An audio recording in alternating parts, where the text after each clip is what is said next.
Bismillahirrahmanirrahim. Assalamualaikum warahmatullahi wabarakatuh. Alhamdulillahilladzi ja'alana ayyamal idil adha. Asyhadu an la ilaha illallah wa asyhadu anna Muhammadan abduhu wa rasuluhu la nabiyal ba'dah. Allahumma salli wa sallim wa azim wa karim ala sayyidina wa maulana Muhammadin miftahi babi rahmatillah adada ma fi ilmillah salatan wa salaman daimaini bidawami mulkillah wa ala alihi wa sahbihi min kulli daratin alfamaroh. Amma ba'du, qala Allah Ta'ala fi kitabihil karim wa huwa asdaqul qailin tabarukan bizikri a'udzu billahi minasyaitonir rajim. Bismillahirrahmanirrahim. Likulli ummatin ja'alna mangsakan liyazkurusmallah ma razaqahum min bahimatil an'am. Al-ayah wallahu ma'nana bil muradi. Alhamdulillah, bersyukur kepada Allah. Senantiasa selalu kita panjatkan kehadirat Allah Jalla Jalaluh. Salawat berserta salam Pak insyaallah selalu terlimpah kepada junjunan alam Habibana wa Nabiyana Muhammad sallallahu alaihi wasallam.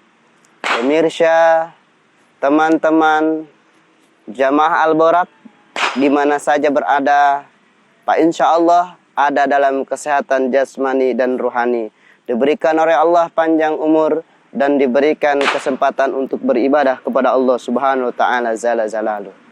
Berjumpa kembali dalam channel Al-Borak, semoga bermanfaat bagi hamba-hamba Allah, umat baginda Nabi Muhammad sallallahu alaihi wasallam di mana saja berada. Alhamdulillah, pagi hari ini kita berjumpa dalam keadaan sehat walafiat. Dan fa insyaallah hari ini adalah hari pertama kita melakukan ibadah sunnah puasa, yaitu hari tarwiyah. Hari tarwiyah ini adalah hari yang dinanti-nantikan bagi umat baginda Nabi Muhammad sallallahu alaihi wasallam. Ada dua amalan di hari tarwiyah ini adalah kita melaksanakan ibadah puasa sunnah.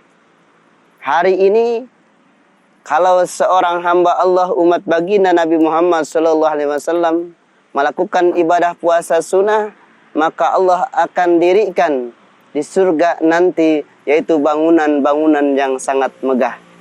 Fa insyaallah kita diberikan oleh Allah Subhanahu wa taala kenikmatan bisa merasakan ibadah sunnah puasa di yaumit tarwiyah. Hamba-hamba Allah yang dirahmati Allah Subhanahu wa taala. Yang kedua, ada yang dinamakan puasa Yaumil Arfah. Puasa ini terjadi pada tanggal 9 di setiap bulan haji atau Zulhijjah. Hamba-hamba Allah Subhanahu wa taala Jalla Jalaluh, hari ini, hari esok, marilah kita lakukan ibadah puasa sunnah. Barang siapa yang melakukan ibadah puasa sunnah di hari kedua, yaitu hari Arafah, maka Allah Subhanahu wa taala kasih pahala dan ganjaran untuk umat baginda Nabi Muhammad sallallahu alaihi wasallam atau hamba Allah yang berpuasa di hari itu akan mendapatkan pahala 60 tahun untuk melakukan puasa sunnah. Subhanallah. Walhamdulillah wala ilaha illallah wallahu akbar. Pemirsa Al-Borak di mana saja berada yang insyaallah dirahmati Allah Subhanahu wa taala. Jutaan bahkan miliaran manusia berharap bertemu di satu tempat yang dinamakan padang mahsyar nanti di akhirat. Tetapi ada satu contoh yang sangat harus kita petik. Miliaran manusia bertemu di satu tempat, yaitu adalah padang Arafah. Bersujud kepada Allah, meminta kemuliaan dunia dan meminta kemuliaan akhirat yang dinamakan wukuf di tanah Arafah.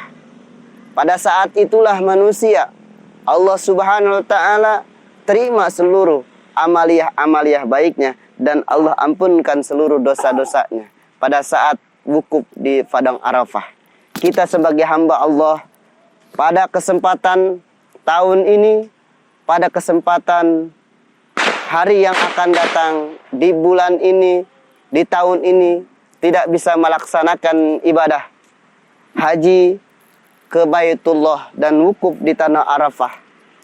Marilah kita kuatkan iman kita, kita kuatkan Islam kita, diisi dengan amaliyah ibadah kepada Allah Subhanahu wa taala di Yaumil Arafah atau hari Arafah dengan melaksanakan puasa sunnah. Insya Allah kita akan termasuk orang-orang yang bertakwa kepada Allah Subhanahu wa taala Jalla Jalaluh.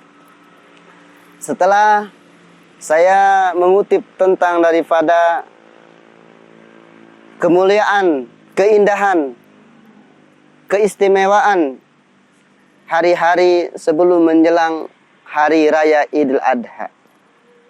Ada di dalam Al-Qur'anul Karim surat Al-Hajj ayat 34-35 saya kutip tadi. Allah Subhanahu wa taala berfirman, A'udzu billahi minasyaitonir rajim. Bismillahirrahmanirrahim. Likulli ummatin ja'alna mangsyakan liyazkuru ismallahi ma razaqahum.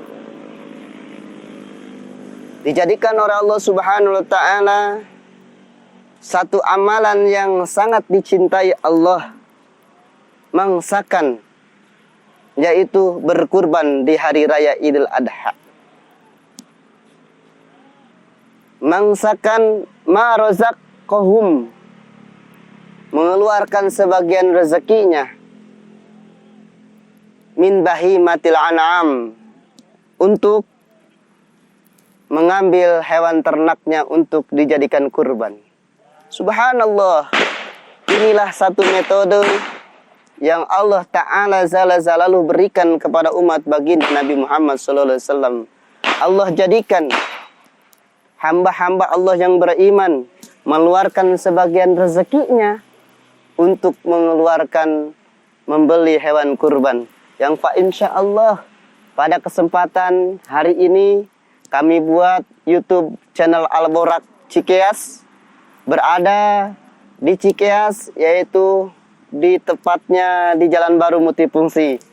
Kami berada di sini ingin menampilkan, melihat hewan-hewan kurban yang dipersiapkan oleh Allah Subhanahu wa taala Jalla Jalaluh bagi hamba-hamba Allah yang ingin berkurban, bagi hamba-hamba Allah yang ingin merealisasikan sebagian rezekinya di jalan Allah fisabilillah.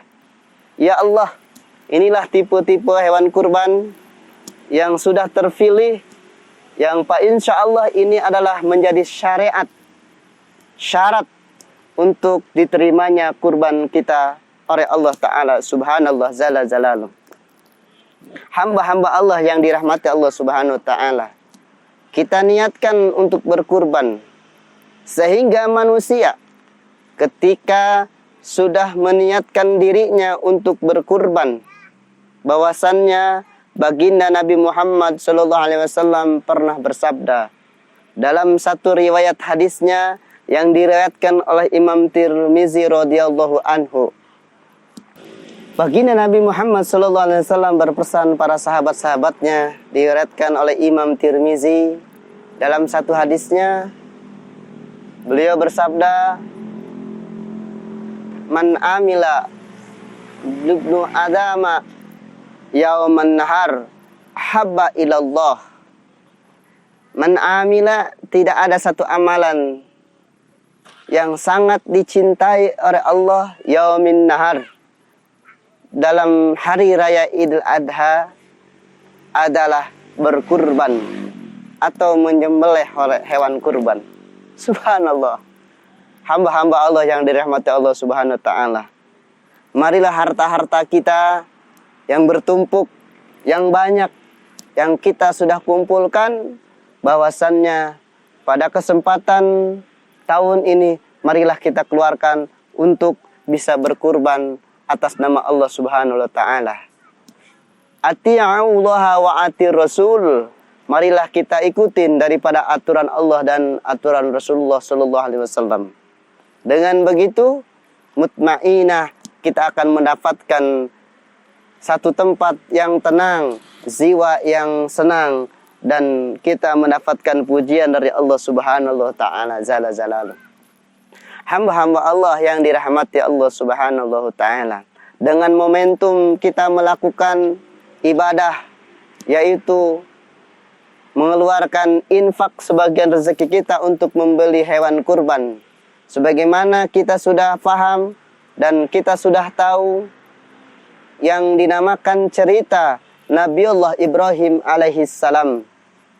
Diuji oleh Allah Subhanahu wa taala, mempunyai satu putra yang sangat beliau sayangi dan beliau cintai. Berdoa kepada Allah setiap malam, ingin mempunyai keturunan yang mulia, ingin mempunyai keturunan yang qurratul ain, yang enak dipandang oleh mata. Dan juga beliau bersyariat terus berdoa kepada Allah Subhanahu wa taala, memohon keturunan di dalam setiap malam dan setiap harinya.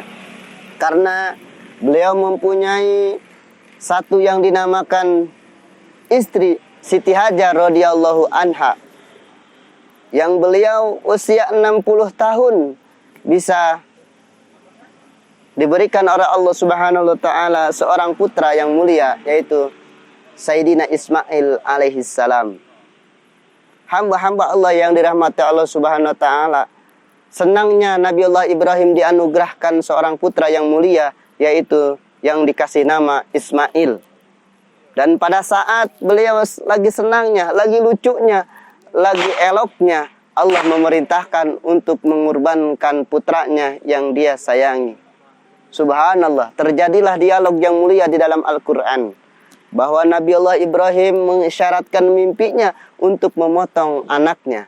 Bagaimana cerita anaknya? Menjawab, Subhanallah, wahai abaku, wahai bapakku, bertakwa kepada Allah, potonglah aku dengan menyebut nama Allah, dan tajamkan pedangmu untuk memotongku, karena supaya aku tidak merasakan sakit. Subhanallah. Inilah anak yang soleh dan bertakwa kepada Allah Subhanahu wa taala. Allah uji Nabiullah Ibrahim dengan ujian seorang nabi. Allah memerintahkan memotong anaknya, tetapi beliau lakukan. Bagaimana dengan kita, hamba-hamba Allah yang sudah ketetapan orang mampu, orang punya, orang kaya tidak bisa mengeluarkan harta untuk berkurban. Nabi pernah berpesan, ketika seseorang sudah mempunyai untuk berkurban tapi tidak berkurban, orang tersebut adalah dihukum dengan hukuman wajib. Subhanallah, hamba-hamba Allah yang dirahmati Allah Subhanahu wa taala, marilah momentum hari raya Idul Adha ini harus kita jadikan bagaimana kita menjadi manusia yang bertakwa dan manusia yang beriman kepada Allah Subhanahu wa taala. Mudah-mudahan channel YouTube Al-Borak ini bermanfaat bagi seluruh umat baginda Nabi Muhammad SAW untuk meningkatkan taraf hidup kita ibadah kepada Allah Subhanahu wa taala.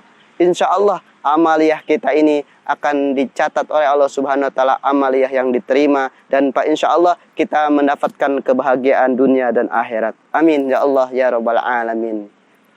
Apabila ada kata-kata yang tidak berkenan, mohon maaf. Apabila ada kesalahan juga, baik penyampaian kata, hadis, dan ayatnya, mohon maaf. Apabila ada kekurangan, wabillahi taufiq wal hidayah, summa wa inayah. Wassalamualaikum warahmatullahi wabarakatuh.